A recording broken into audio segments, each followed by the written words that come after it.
చిత్తూరు జిల్లాలో తెలుగు తమ్ముళ్లు మరోసారి తమ అధికార దర్పం చూపేందుకు యత్నించారు. జిల్లా పరిషత్ సర్వసభ్య సమావేశంలో ప్రతిపక్ష పార్టీ సభ్యులు మాట్లాడడమే తప్పుగా రెచ్చిపోయారు.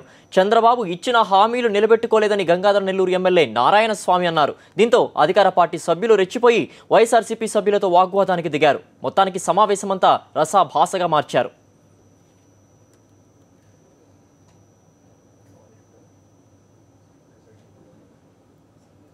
దీనికి సంబంధించిన పూర్తి వివరాలు మా కరెస్పాండెంట్ సంజీవ్ నుండి తెలుసుకుందాం. సంజీవ్, చెప్పండి, జెడ్పీ సమావేశం రసాభాసగా మారడానికి గల కారణాలు ఏంటి? ఉన్న మాట చెప్పతే పట్టలేని తెలుగుదేశం పార్టీ కార్యకర్తలు కావచ్చు, అలాగే జెడ్పీటీసీలు, అలాగే ఎమ్మెల్యేలు కూడా ఈ రోజు చిత్తూరు జెడ్పీ సమావేశంలో తమ అధికార దత్తాన్ని చూపించుకున్నారు.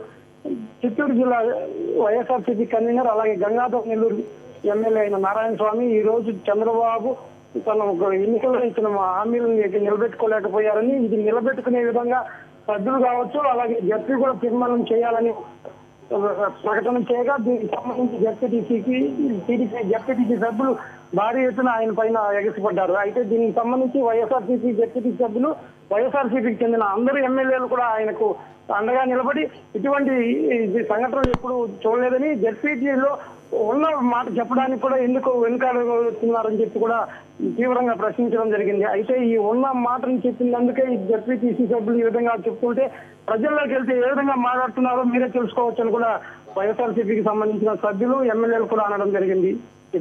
అలాగే జెడ్పీ చైర్మన్ సముదాయించే ప్రయత్నం ఏమైనా చేశారా సంజీవ్?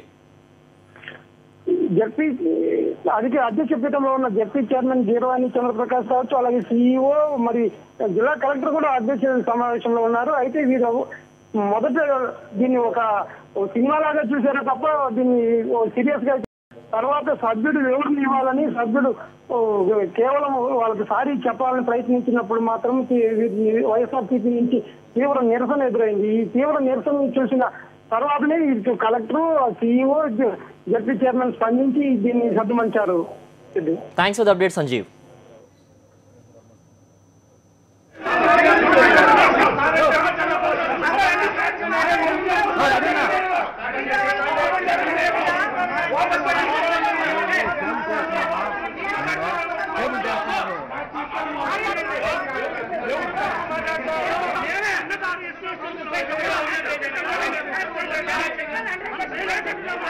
మీరు